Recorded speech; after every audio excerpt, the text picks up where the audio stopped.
E aí pessoal, tudo tranquilo? Sejam bem-vindos à nossa videoaula 54.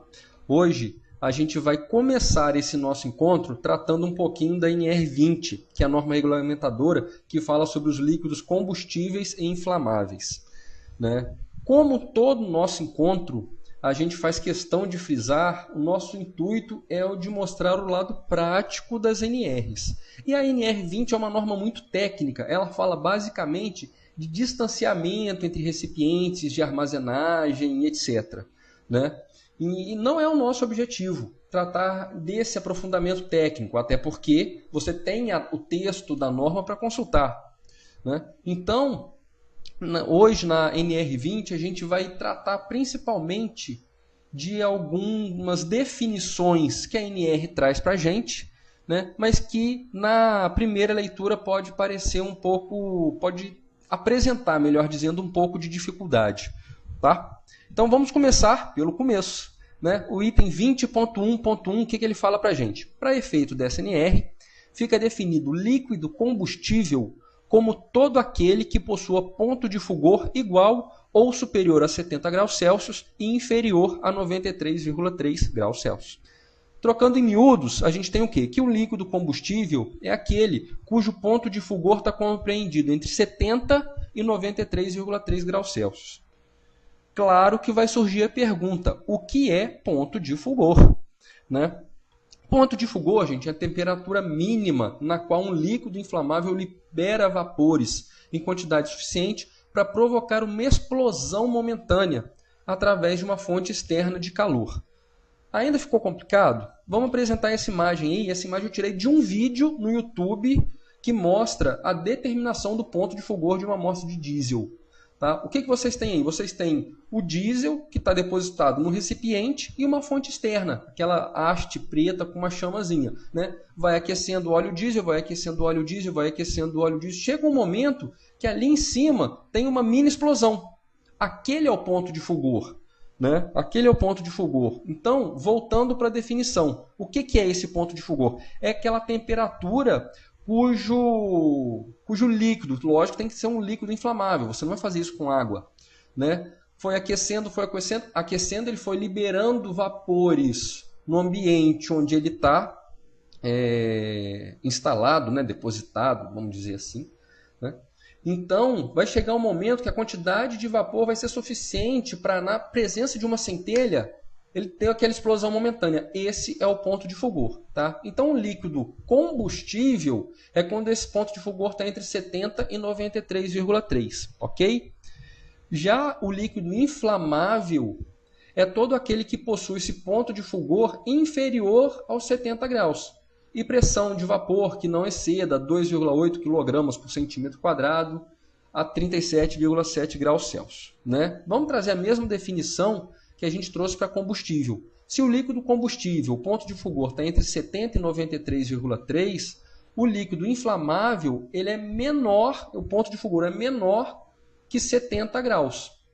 Com relação à pressão, tá, gente? A gente não vai abordar ela por enquanto, não. Nessa videoaula, não. Quem tiver uma dúvida com relação a essa pressão, a gente sugere que procure na internet um detalhamento mais aprofundado. A gente não vai abordar isso. Né? Então, o que a gente tira disso aí? Líquido combustível, ponto de fulgor, entre 70 e 93,3. Líquido inflamável, inferior a 70. Então, a gente entende que o líquido inflamável ele é mais arriscado do que o combustível. Porque o combustível eu tenho que ter um ponto de fulgor compreendido entre 70 graus e 93. O líquido inflamável, o ponto de fulgor é inferior a 70 graus. Então, suponhamos que eu esteja no ambiente a 25 graus Celsius, né, e estou trabalhando com um líquido inflamável cujo ponto de fulgor é 15 graus Celsius. Na temperatura ambiente pode ter essa explosão. Então, quanto menor for o ponto de fulgor, maior a probabilidade de ocorrer essa explosão em função da concentração de gases, de vapores, melhor dizendo, que esse líquido liberou no ambiente. A gente tem que estar muito atento com relação a isso. Tá? Quanto menor o ponto de fulgor, mais risco está envolvido na operação com esse líquido. Por isso essa distinção de definições. Inferior a 70, inflamável, entre 70 e 93,3, combustível. E acima de 93,3? Né? Um líquido comum. Né? Ele não é nem considerado inflamável e nem considerado combustível. Ok? 23.1. Para efeito desta NR, fica definido como gás liquefeito de petróleo, GLP, o produto constituído predominantemente, ou seja, em sua maioria, por propano, propeno, butano e buteno. Ok? Isso aqui não é uma aula de química, né? A nossa sugestão, de novo, nos remete à internet. Quem, de novo, tiver interessado como são as moléculas do propano e etc., na internet vocês vão encontrar vasto material a respeito.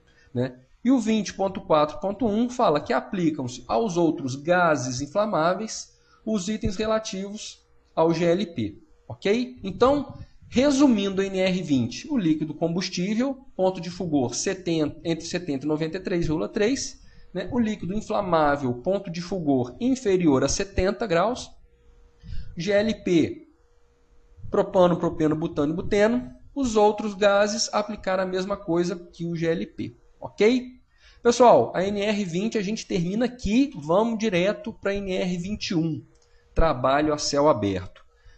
Essa NR21 foi muito bacana porque eu tinha a montagem dessa videoaula sobre a NR21 foi interessante porque eu tinha uma visão antes de começar a preparar esse material que eu vou apresentar para vocês e agora eu já tenho outra que eu vou explicar para vocês. Ok? A gente vai abordar só um item da NR21, que é o item 21.2. Serão exigidas medidas especiais que protejam os trabalhadores contra a insolação excessiva, o calor, o frio, a umidade e os ventos inconvenientes. Aí eu fiquei me questionando, gente, insolação excessiva. Qual é a definição de insolação? Porque até então eu tinha qual imagem de insolação? Só aquela pessoa que fica desidratada, tem tontura, vômito. Para mim isso era insolação. Né? E o 21.2 está dizendo que serão exigidas medidas especiais que protejam os trabalhadores contra essa insolação. Então, gente, vamos estudar um pouquinho o que vem a ser insolação. O dicionário Michaelis fala para a gente que é um mal causado pela demorada exposição ao sol. Mal causado pela demorada exposição ao sol. De novo, buscando na internet, quais são os males causados pela demorada exposição ao sol? Primeira fonte que eu encontrei foi a Wikipédia. Eu não gosto dela, porque como todo mundo tem a liberdade de fazer uma alteração, nem sempre é a fonte mais confiável. Então eu encontrei essa definição no site do Hospital Santa Lúcia, que é um hospital de Brasília. A desidratação e a queimadura da pele são os sintomas mais frequentes da insolação. Repetindo, essa definição está no site do Hospital Santa Lúcia de Brasília, Hospital de Brasília, e foi aparecendo, à medida que eu fui pesquisando na internet, foi sendo uma constante, falando que a desidratação e a queimadura da pele são sintomas mais frequentes. E uma coisa me chamou a atenção, queimadura da pele é um sintoma da insolação. Então, a partir do momento que o 21.2 diz que serão exigidas medidas especiais que protejam os trabalhadores contra a insolação excessiva. E dentre os males causados pela insolação excessiva está a queimadura da pele. O que nós temos hoje em dia que evita a queimadura da pele? O protetor solar. O protetor solar ele não é considerado equipamento de proteção individual porque ele não está listado no anexo da NR6. Né? Mas a partir do momento que a NR21 dá para a gente, né? Exige, melhor dizendo, que a gente adote medidas especiais que protejam os trabalhadores contra a insolação e a queimadura da pele é um dos sintomas da insolação, a NR21 dá para a gente a liberdade de melhor dizendo de novo, me corrigindo, a NR21 exige que a gente forneça aos trabalhadores o protetor solar. Aí aquilo que eu estava falando na introdução dessa videoaula, a respeito da parte referente à NR21. Antes de começar a preparar o material, eu, enquanto auditor fiscal do trabalho, eu não enxergava nas NRs nada que me permitisse exigir que o empregador fornecesse o protetor solar ao empregado. Agora eu já tenho.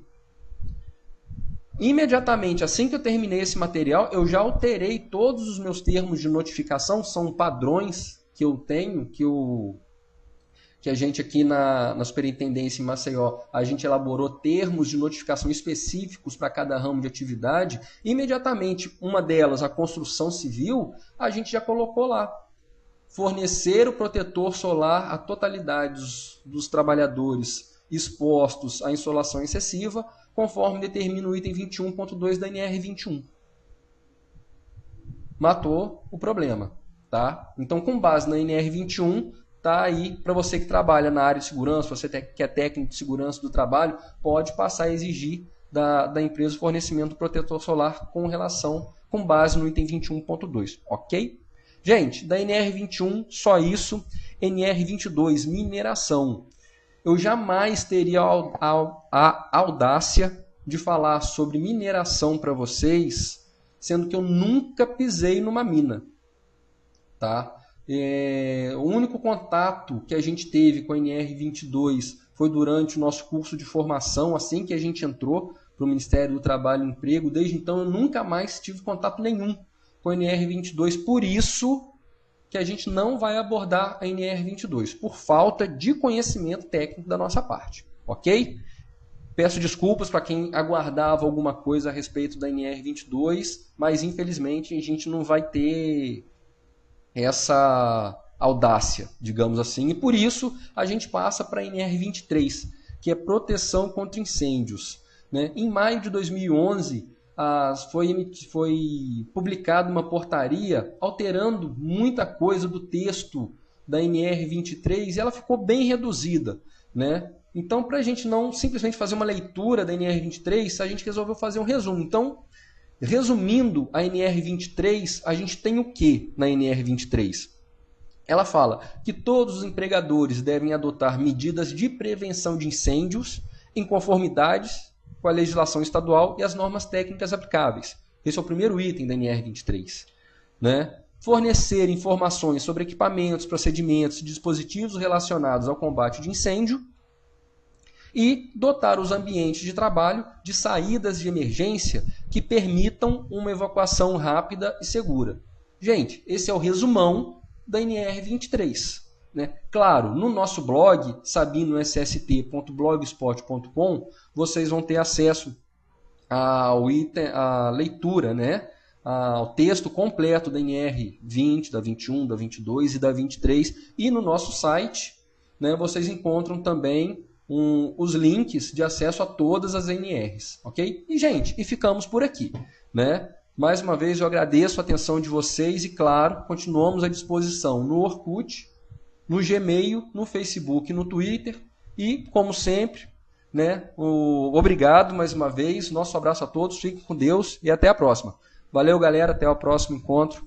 Tchau, tchau.